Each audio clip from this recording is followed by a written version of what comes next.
Life has a way of testing the limits of our humanity, often in moments when we least expect it. This story isn't just about a man who stood against injustice. It's about a community that learned to confront its own flaws, heal its wounds, and move forward together. Captain Ryan Grant, a decorated U.S. Marine, returned home after years of selfless service, only to find himself on the receiving end of an unwarranted act of prejudice. What unfolded next transformed not just his life, but an entire town. This tale will inspire you to reflect on the power of accountability, the courage to change, and the resilience of the human spirit. If you believe in the power of compassion and justice, share your thoughts below with a phrase that reflects your values. Something like, "I stand for equality, justice, and the courage to transform." Before we begin, remember to hit that subscribe button and turn on notifications for more stories that touch the heart and provoke thought. The coastal town of Fairhaven always carried a serene charm. Its rocky cliffs, lined with lighthouses, overlooked endless stretches of blue, while its cobbled streets bustled with local shops and familiar faces. For Captain Ryan Grant, it was a world apart from the chaos of his military tours overseas. After 3 years of serving in some of the harshest conditions imaginable, Ryan returned home, hoping to rebuild his life in the place he cherished most. Ryan was no ordinary soldier. His record was exemplary, a symbol of courage under fire. The kind of man who inspired others to find strength even in the most dire situations. Yet, he returned not as a man without scars. The echoes of war lingered in his mind, each memory a reminder of the sacrifices he and his comrades had made. Walking through the town square on his first day back, Ryan was greeted warmly by familiar faces.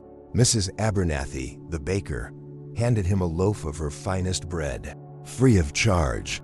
"You've done enough for us, Ryan," she said, her eyes glistening with pride. Yet, beneath the surface of these gestures of gratitude lay a subtle tension. Fairhaven was no stranger to whispers of division, unspoken biases that sometimes festered in quiet corners. Ryan, as a black man, had always carried himself with dignity, but he wasn't blind to the undercurrents of prejudice that rippled through the town's history. Determined to reacquaint himself with the rhythms of civilian life, Ryan spent his days reconnecting with family and volunteering at the local youth center. There, he found solace in mentoring young minds, teaching them the values of discipline, resilience, and integrity, principles that had shaped his own life. For Ryan, it was a way to honor the sacrifices of his fallen comrades by instilling hope in the next generation. But his transition back to civilian life wasn't without challenges. Nightmares of combat haunted his sleep, and small, seemingly inconsequential triggers often brought flashes of the battlefield roaring back. Fairhaven's idyllic facade offered moments of peace, but Ryan knew that healing was a journey, not a destination. Then came the evening that changed everything. The day had been uneventful. Ryan had spent the afternoon at the youth center, leading a workshop on conflict resolution, a skill he knew all too well. Driving home in his modest sedan, he hummed along to a classic tune on the radio. The sun was setting, casting an amber glow over Fairhaven's winding streets. As he approached a four-way stop, flashing blue lights appeared in his rearview mirror. Surprised, Ryan slowed to a halt and pulled over. A young officer, Bryce Daniels, stepped out of his patrol car, his movements deliberate and brisk. Daniels was a relatively new recruit, known for his strict adherence to protocol, but also for his lack of experience in handling nuanced situations. Ryan rolled down his window, his military training guiding his composed demeanor. "Good evening, officer. Is there a problem?" he asked, his voice steady. Daniel's gaze lingered on Ryan for a moment too long. "License and registration," he said curtly, his tone betraying a hint of suspicion. Ryan complied without hesitation, handing over the requested documents. "May I ask what this is about?" he inquired again, his tone calm yet assertive. Daniels hesitated. "You failed to signal at the last turn," he said, though the accusation sounded uncertain even to himself. Ryan knew he had signaled. His military precision made such lapses unthinkable. Still, he chose not to challenge the officer directly. "I see. My apologies if that was the case. But Daniel's demeanor grew more tense. Perhaps it was Ryan's composed confidence that unnerved him, or perhaps it was an unconscious bias taking hold. What began as a routine traffic stop quickly escalated. Daniels ordered Ryan out of the car, citing suspicious behavior. A small crowd began to gather, their murmurs growing louder as the scene unfolded. Ryan exited the vehicle, his hands visible and his posture non-threatening. "Officer, I'm a veteran. I mean no harm," he said, his voice measured, even as frustration began to brew beneath the surface. Daniels, however, interpreted Ryan's calmness as defiance. Without warning, he moved to detain him, twisting Ryan's arm behind his back. Gasps erupted from the onlookers. Among them was a young woman who instinctively pulled out her phone and began recording. "Is this really necessary?" Ryan asked, his tone laced with a mix of disbelief and controlled anger. "I've done nothing wrong." The officer didn't respond, his grip tightening instead. As the recording continued, Ryan's military ID became visible in his wallet, now lying on the hood of the car. A voice from the crowd shouted, "He's a Marine, let him go." Daniels froze for a split second, the weight of the situation dawning on him. But the damage was done. The crowd's outrage grew, their voices uniting in defense of Ryan. The young woman's video, uploaded within minutes, began its journey through social media, igniting a storm far beyond Fairhaven's borders. What happens when a small-town officer's misjudgment becomes the catalyst for a nationwide reckoning? In the next chapter, we'll explore the fallout from this harrowing encounter. As Ryan's story captures the attention of millions, what lessons will emerge from the clash of prejudice and honor? Stay tuned. And remember, justice thrives when we stand together. The night that began as an ordinary traffic stop quickly spiraled into an event that would shake the very foundation of Fairhaven and beyond. By morning, the video of Ryan Grant's detention had amassed tens of thousands of views, and the numbers were climbing with each passing hour. Social media was ablaze with outrage. Strangers from all corners of the nation shared the clip, each post accompanied by hashtags like #JusticeForRyan, #VeteranRespect, and #FairhavenTruth. The public was incensed, and the town, once a quiet coastal retreat, was thrust into the national spotlight. Ryan woke early that day, as was his habit, unaware of the storm brewing outside. It wasn't until his sister Vanessa rushed into the kitchen with her phone in hand that he understood the magnitude of the previous evening's events. "Ryan, you're all over the internet," she said, her voice a mixture of concern and astonishment. She played the video for him, and as he watched the familiar scene unfold on the screen, a knot tightened in his chest. "I didn't ask for this," he murmured, setting the phone down. But Ryan knew better than most that some battles choose you. Within hours, reporters began to descend on Fairhaven, their vans and cameras clogging the once peaceful streets. The youth center where Ryan volunteered had to temporarily close its doors as protesters and supporters alike gathered outside, demanding justice. The Fairhaven Police Department issued a brief and carefully worded statement, noting that Officer Bryce Daniels had been placed on administrative leave pending an investigation. But the statement did little to quell the anger. The community was split. Some residents rallied behind Ryan, horrified that a man of his stature and sacrifice could be treated so callously. Others, unwilling to confront the deeper issues at play, insisted that Daniels was just doing his job and accused the media of sensationalism. Fairhaven's divisions, once subtle, now stood exposed for all to see. Despite the chaos swirling around him, Ryan remained composed. When reporters knocked on his door, he politely declined to comment. "I'm not here to fan the flames," he explained to Vanessa. "But this isn't just about me. It's about something much bigger." He understood that the narrative had grown beyond his control, and with that realization came a sense of responsibility. That afternoon, Ryan received a call from a retired general he had served under during his time in the Marines. "Captain Grant," the familiar voice boomed, "I saw the video. This country owes you better than this." The general urged Ryan to use the platform he'd been given to advocate for change. "Your voice carries weight, son. Don't let this moment slip away." The encouragement struck a chord. Ryan had spent his life fighting for principles of justice and honor. Perhaps this was just another battlefield, one that required a different kind of strategy. He decided to make a statement, not through anger, but through dignity. That evening, he stood on the steps of the town hall, facing a sea of reporters and townsfolk. Cameras clicked and microphones extended as he began to speak. "I want to start by saying thank you," Ryan said, his voice calm yet commanding. "Thank you to everyone who has shown support, not just for me, but for the ideals we all hold dear: justice, fairness, and respect." He paused, letting his words sink in. "What happened to me should never happen to anyone. But this isn't about tearing people down. It's about building something better." Ryan's words were measured, his tone resolute. He spoke about his service, the sacrifices of his fellow Marines, and the values they fought to uphold. He emphasized the importance of accountability, not just for individuals, but for institutions. "No one is perfect," he said, "but we have a duty to confront our flaws, to learn from them, and to strive for a better future."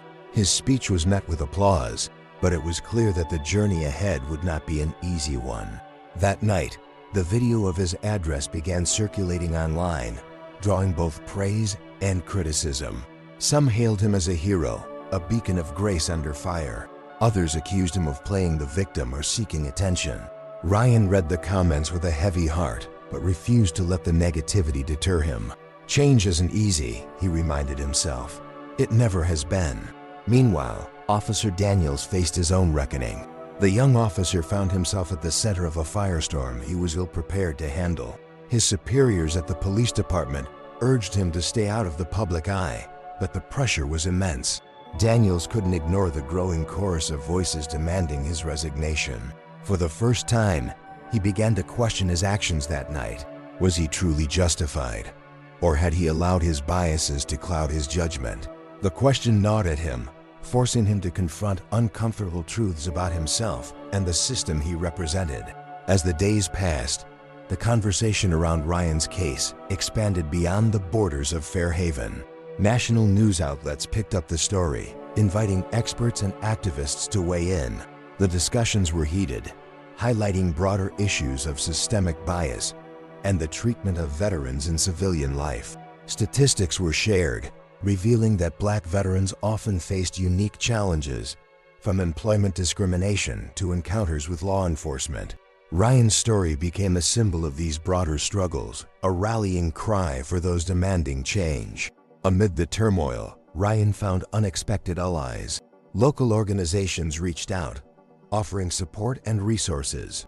One group, led by a former police chief, invited Ryan to participate in a series of community dialogues aimed at bridging the divide between law enforcement and the citizens they served.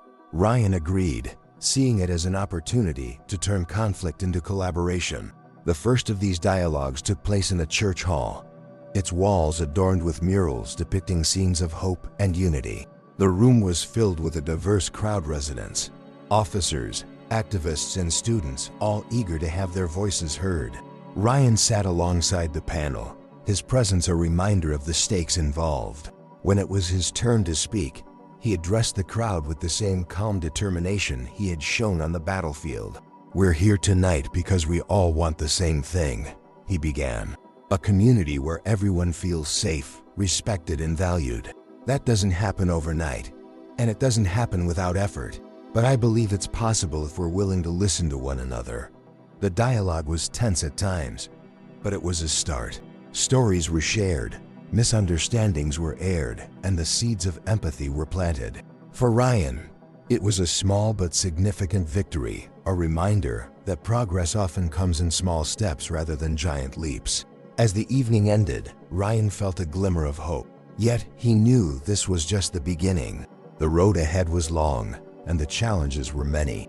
What would come next would test the resolve of everyone involved, from the town's residents to its leaders. But Ryan was ready. He had faced adversity before, and he was determined to see this fight through, not just for himself, but for all those who believed in the power of change. What happens when those on opposite sides of a divide begin to truly see each other as human? In the next chapter, We'll delve into the aftermath of these dialogues and explore the journey of redemption, understanding, and the fight for systemic reform. Stay with us as this story unfolds, and remember, true change starts with courage and compassion. As the dust of the initial uproar began to settle, the focus shifted toward accountability. Fairhaven's police department, under mounting pressure from both local citizens and the national spotlight, announced a formal investigation into Officer Daniels' conduct. This wasn't just a procedural move. It was a test of the department's integrity in a climate of growing distrust. For years, murmurs of implicit bias and overly aggressive policing had lingered in Fairhaven, but they had never reached the boiling point. Now, with Ryan Grant's case at the center, the community demanded more than platitudes. They demanded action. The investigation was led by an independent review board composed of community leaders, legal experts, and retired law enforcement officers from neighboring towns. Their task was to examine every detail of the encounter, from Daniel's body cam footage to witness testimonies. As the inquiry progressed, disturbing patterns began to emerge. Daniel's record, while free of major infractions, revealed a troubling history of disproportionately targeting minorities in routine stops. Though his actions were often dismissed as overzealousness, they painted a picture of a man whose judgments were clouded by unconscious biases. The findings, once leaked to the press, added fuel to the fire. Protesters filled the streets, their signs demanding not just the dismissal of Daniels, but sweeping reforms within the department. "This isn't about one bad officer," one speaker declared during a rally outside City Hall. "It's about a system that allows these behaviors to go unchecked." Inside the police department, tensions ran high. Chief Marlowe, a veteran of the force nearing retirement, found himself at the epicenter of the storm. Known for his no-nonsense approach, Marlowe had long prided himself on maintaining order within his ranks. But now, faced with undeniable evidence of systemic flaws, he was forced to confront the reality that his department was not immune to the biases that plagued law enforcement nationwide. "We have to do better," Marlowe admitted during a closed-door meeting with his senior officers. "This isn't just about saving face, it's about saving trust." He outlined a series of immediate measures, including mandatory bias training, enhanced community engagement programs, and the establishment of a civilian oversight committee.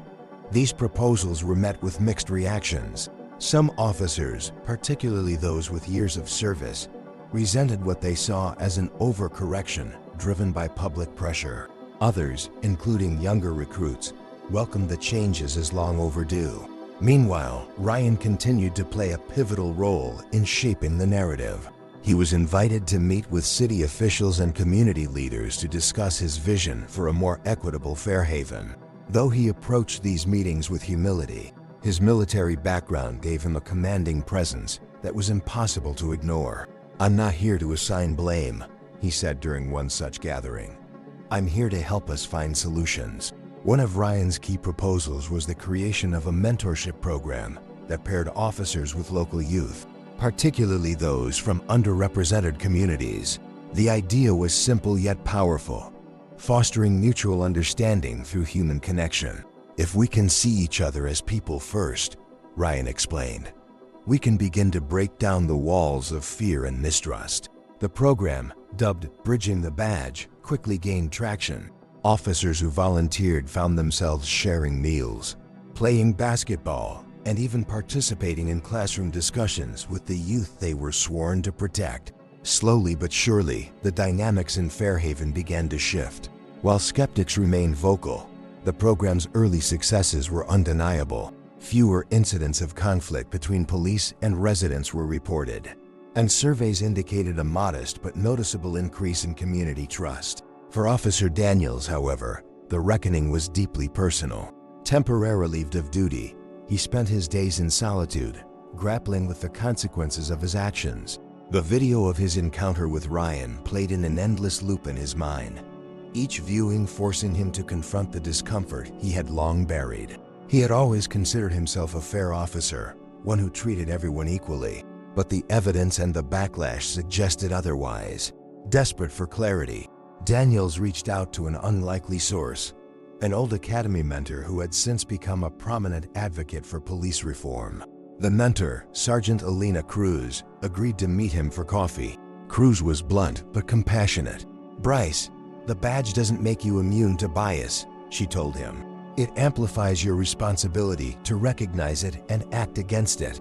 Their conversation marked a turning point for Daniels. He began attending workshops on racial bias and empathy, not because he was required to, but because he wanted to understand where he had gone wrong. He also wrote a letter of apology to Ryan, though he agonized over whether to send it. "I don't expect forgiveness," he wrote, "but I want you to know that I'm trying to be better." When Ryan received the letter, he read it carefully, his emotions conflicted. The sincerity of Daniel's words was evident, but forgiveness was not something Ryan could offer lightly. Instead, he decided to meet with Daniels face to face, under the condition that their conversation remain private. The meeting took place in a quiet room at the town's community center, away from cameras and curious eyes. Daniels arrived first, visibly nervous. When Ryan entered, he extended a hand, which Daniels hesitantly shook. The two men sat across from each other, the silence between them heavy with unspoken words. Finally, Daniels broke the ice. "I'm sorry," he said simply, his voice tinged with regret. "I let my fears dictate my actions, and you paid the price for it." Ryan studied him for a moment before responding. "It's not just about me, Daniels. It's about what your actions represent, the fear and mistrust they perpetuate. But the fact that you're here tells me you're willing to change. That's a start." Their conversation lasted over an hour, touching on everything from personal experiences to systemic challenges. By the end, while forgiveness wasn't explicitly granted, there was a sense of mutual understanding. For Ryan, it was a reminder that even those who falter can find redemption if they're willing to confront their own shortcomings.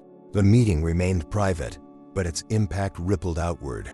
Daniels became an active participant in bridging the badge, using his own story as a cautionary tale. His journey from resistance to redemption inspired both his colleagues and the community, proving that accountability and growth were not mutually exclusive. As Fairhaven continued to evolve, its residents began to see the fruits of their labor. Conversations that once seemed impossible were now commonplace, and the town became a model for other communities grappling with similar challenges. Yet, the journey was far from over. For Ryan Daniels and everyone involved, the fight for justice and understanding was a lifelong commitment. In the next chapter, we'll witness Ryan stepping into a new role as a national leader for change, using his story to inspire others and push for systemic reform on a broader scale. How does one man's journey ignite a movement? Stay tuned, and remember, change starts with listening, but it grows with action. The momentum sparked by Ryan's story began to swell into a movement that extended far beyond Fairhaven.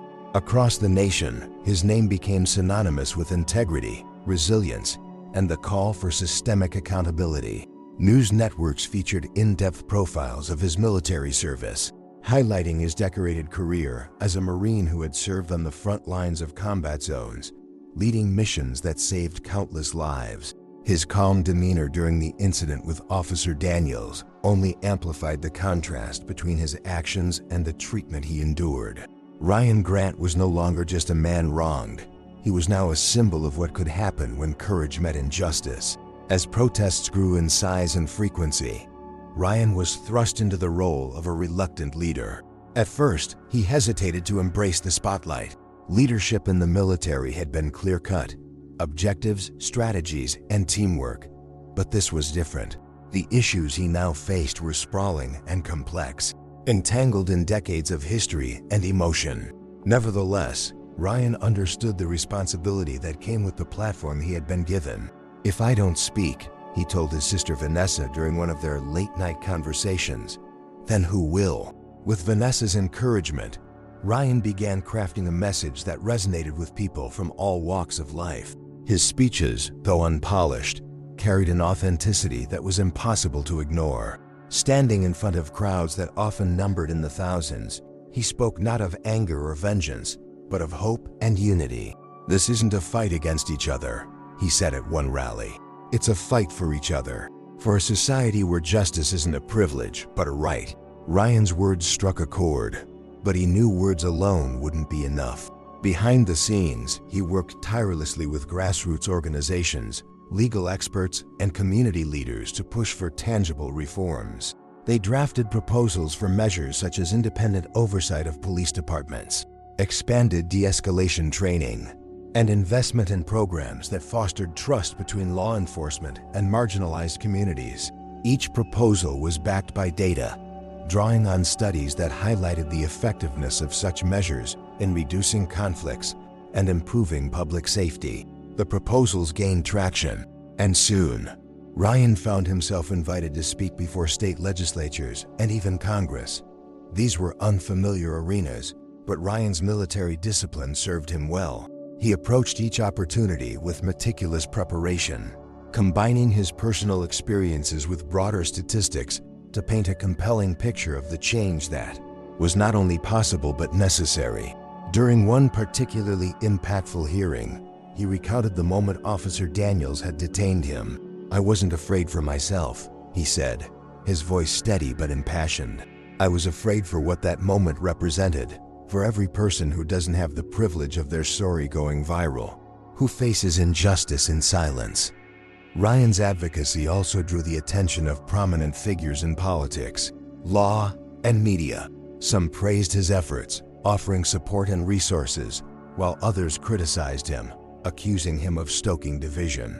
Ryan took the criticism in stride, understanding that change was rarely comfortable or universally embraced. "If I'm making people uncomfortable," he told a reporter during an interview, "then maybe we're finally talking about the things we've ignored for too long." Back in Fairhaven, the ripple effects of Ryan's leadership were palpable. The town, once fractured by the events surrounding his detention, had begun to come together in ways no one could have anticipated. Community forums became regular occurrences, offering a space for residents to voice concerns and collaborate on solutions. The Bridging the Badge program expanded, drawing interest from neighboring towns eager to replicate its success. Even the Fairhaven Police Department, under the guidance of Chief Marlowe, implemented sweeping changes, from revising recruitment practices to fostering a culture that prioritized empathy and accountability.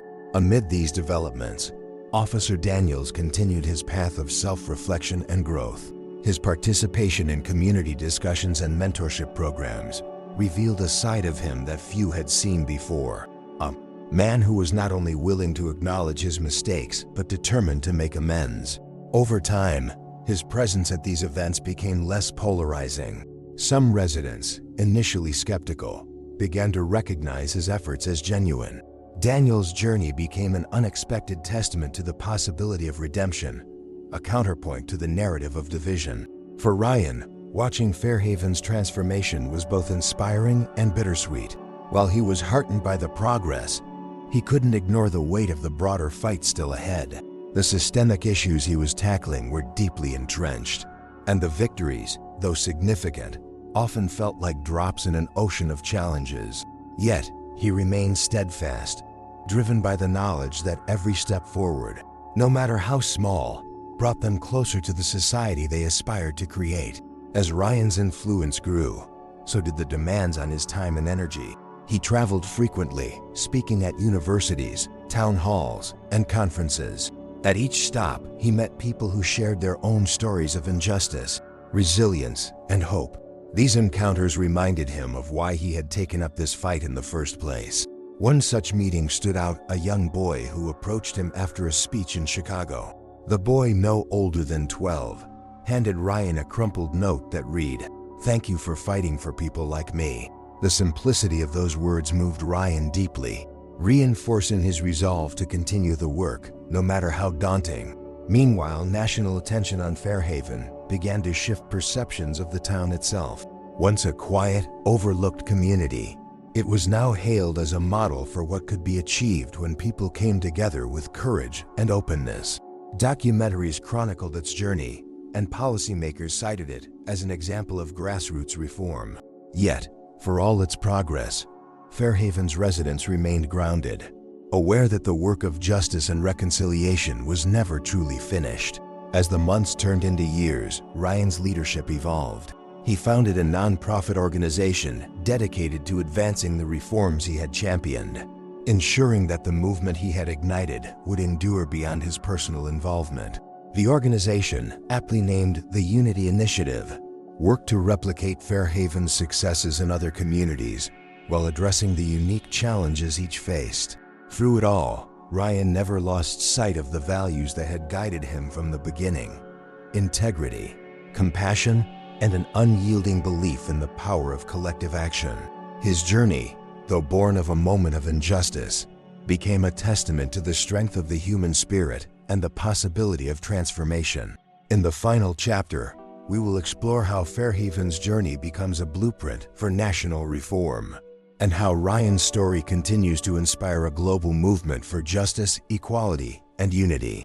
Stay with us, and remember, change begins with one voice, but it takes all of us to make it a chorus. Fairhaven had become more than just a coastal town with a picturesque skyline.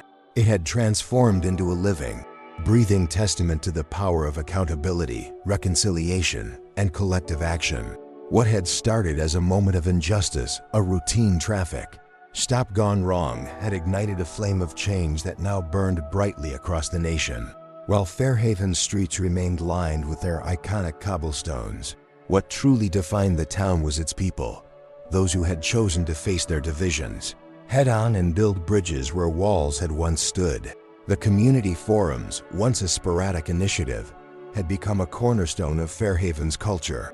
Residents who had never spoken openly about issues like bias, inequality, and systemic challenges were now sharing their stories in packed halls. It wasn't always comfortable. Tensions flared, emotions ran high, and there were moments when progress seemed impossible. But each heated discussion was also a step toward understanding, as people began to recognize that even the most painful truths were necessary to heal. One of the most striking examples of this transformation was the story of Officer Bryce Daniels. Once a symbol of the department's shortcomings, Daniels had committed himself to earning back the trust of the community. His involvement in bridging the badge had gone from an act of redemption to a deeply personal mission. He spent hours mentoring young people, many of whom had grown up wary of law enforcement. Over time, his honesty about his own biases and mistakes became a source of inspiration for those around him. At one community event, Daniel stood in front of a crowd that had once called for his resignation. "I can't undo what I did that night," he said, his voice steady yet heavy with emotion. "But I can promise to spend the rest of my career and my life making sure I never let fear or prejudice guide my actions again." His words were met with applause, not because he was absolved, but because the community saw in him a man who had chosen to confront his flaws and grow from them. Ryan watched these developments with quiet pride. For all his efforts on the national stage, it was Fairhaven's evolution that gave him the deepest sense of fulfillment. The town's progress was a reminder that change didn't require perfection. It required persistence and a willingness to face hard truths. It also reminded Ryan of why he had taken on this fight in the first place, not for recognition, but for the hope that future generations would inherit a world where justice and dignity were not privileges, but guarantees. As Fairhaven gained attention, it became a hub for others seeking to learn from its example. Police departments from across the country sent representatives to study the town's initiatives. The Bridging the Badge program expanded into a nationwide model, with Fairhaven officers and residents traveling to other communities to share their experiences. Schools integrated lessons on empathy, bias, and community building into their curricula, ensuring that the next generation would grow up with the tools to foster understanding. But the town's transformation wasn't limited to institutions. On a personal level, relationships were changing in profound ways. Neighbors who had once avoided difficult conversations now found themselves sitting together at coffee shops, discussing everything from policing to privilege. Local businesses began hosting workshops on inclusivity, and churches opened their doors for interfaith and interracial dialogues. The divides that had once seemed insurmountable were slowly being bridged, not through grand gestures, but through the simple, consistent act of listening. Ryan's nonprofit, the Unity Initiative, played a vital role in amplifying these efforts. Through grants, training programs, and advocacy campaigns, the organization ensured that the lessons of Fairhaven would not be confined to one town. Ryan spent countless hours traveling to communities that faced similar challenges, sharing his story and offering support. Each visit reinforced the universal nature of his mission, the belief that every person, regardless of their background, deserved respect, opportunity, and justice. Despite the demands of his work, Ryan made a point to stay rooted in Fairhaven. His weekends were often spent at the youth center, where he continued to mentor young people. He also made time for his family, especially Vanessa, who had become his confidant and strongest supporter.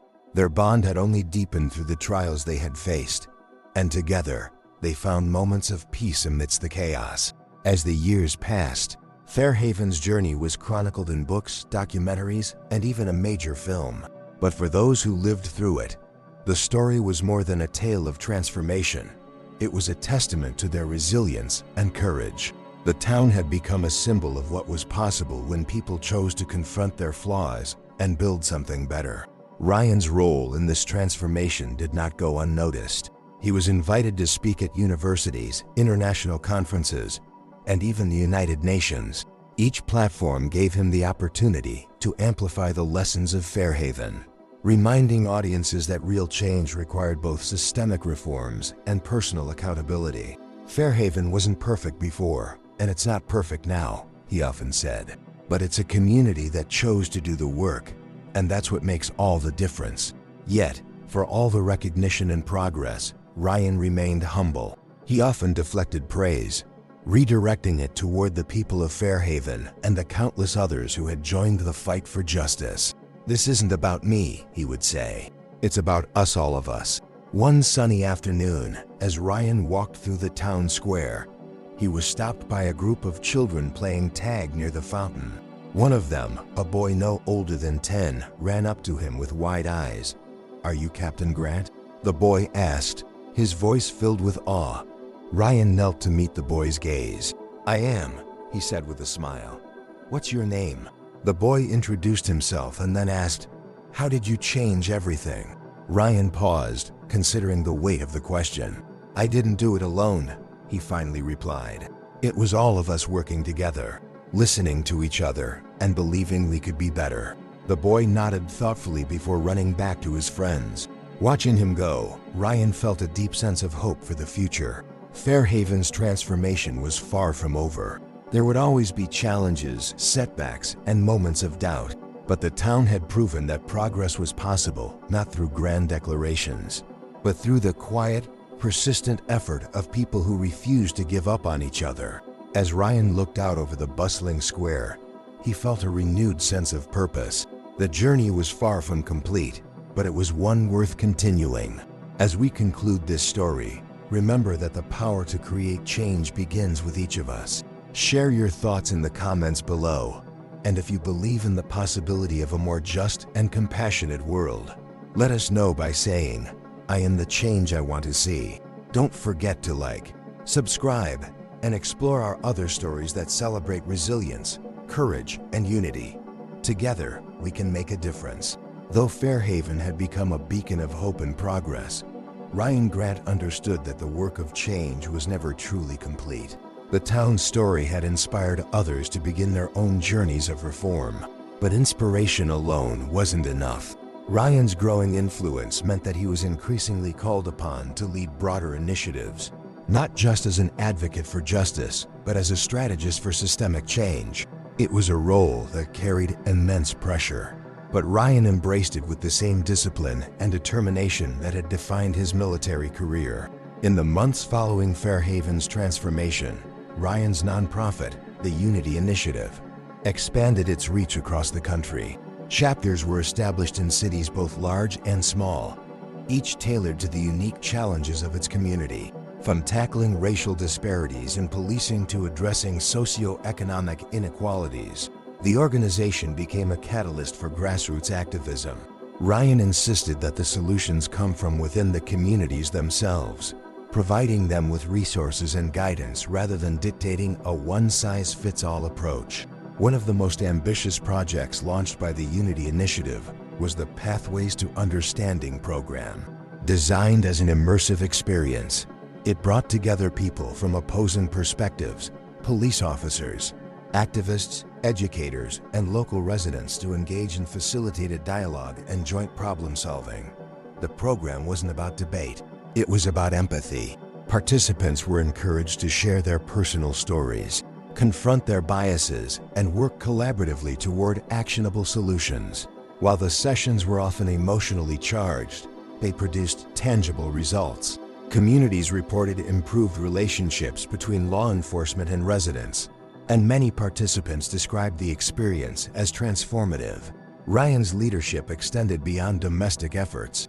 Recognizing that issues of bias and inequality were global in nature, he began collaborating with international organizations. At a summit in Geneva, he shared the lessons of Fairhaven with leaders from around the world, emphasizing the importance of accountability, empathy, and community-driven change. His speech, though simple, left a lasting impression. "The challenges we face may differ," he told the audience, "but the principles that guide us toward justice are universal." Back home, Ryan faced a new challenge, balancing the demands of his public role with his personal life.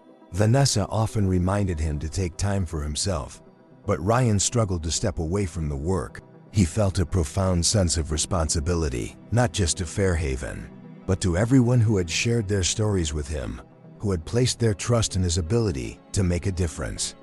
"They're counting on me," he told Vanessa one evening. She placed a hand on his shoulder, her voice firm yet gentle. "And you'll be there for them, Ryan. But you can't pour from an empty cup." Her words resonated, and Ryan began to make small changes. He set aside time each week to visit the youth center, where he found solace in mentoring the next generation.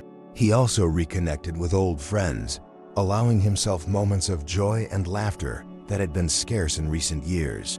These moments of respite didn't diminish his dedication, they strengthened it, reminding him of the humanity at the heart of his mission. As Ryan's influence grew, so did the resistance. Critics accused him of being idealistic, naive, or even divisive. Some dismissed his efforts as performative, while others accused him of neglecting the complexities of systemic change. Ryan met these challenges with patience and humility. "Progress isn't perfect," he often said. "It's messy, it's slow, and it's met with resistance. But that doesn't mean it isn't worth pursuing." One of the most poignant moments in Ryan's journey came during a visit to a small town in the Midwest. The town had been grappling with its own divisions, and tensions between residents and law enforcement had reached a breaking point. Ryan was invited to speak at a town hall meeting where emotions were running high. As he addressed the crowd, a man stood up and shouted, "What makes you think you can fix this? You don't know what it's like here." The room fell silent, all eyes on Ryan. He didn't respond immediately. Instead, he walked toward the man, his demeanor calm but resolute. "You're right," he said, his voice steady. "I don't know what it's like to live in your shoes, but I do know what it's like to feel unheard, to feel like the system isn't working for you. And I'm not here to tell you what to do. I'm here to listen, to learn, and to help where I can." The man's posture softened, and he slowly nodded. By the end of the meeting, the same man approached Ryan and thanked him for his honesty. It was a small moment, but one that reinforced Ryan's belief in the power of humility and genuine connection. Back in Fairhaven, the town continued to evolve. New initiatives were launched, from affordable housing projects to programs aimed at supporting veterans transitioning to civilian life. Ryan played a quieter role in these efforts, stepping back to allow others to take the lead. He believed that true progress required shared ownership, and he was determined to empower those around him to carry the torch. On the anniversary of the traffic stop that had sparked it all, Fairhaven held a community celebration. The event was both a reflection on the town's journey and a recommitment to the values that had guided its transformation. Ryan was invited to speak, but he kept his remarks brief. Standing before the crowd, he looked out at the faces of those who had walked this path alongside him. "This isn't the end of the story," he said. "It's just the beginning, and it's a story we're writing together." As the crowd erupted into applause, Ryan felt a sense of peace he hadn't experienced in years. Fairhaven was no longer just a place, it was a symbol, a reminder that even in the face of division and adversity, people could come together to create something extraordinary. And while the road ahead was uncertain, Ryan knew that as long as there were people willing to stand for justice, the journey would continue. Thank you for following Ryan's journey and the story of Fairhaven. Remember, every small action we take can contribute to a larger movement for change. Share this story with someone who inspires you, and comment below with the phrase, "I believe in the power of unity and justice." Don't forget to subscribe and explore our other stories of resilience, hope, and transformation. Together, we can make a difference.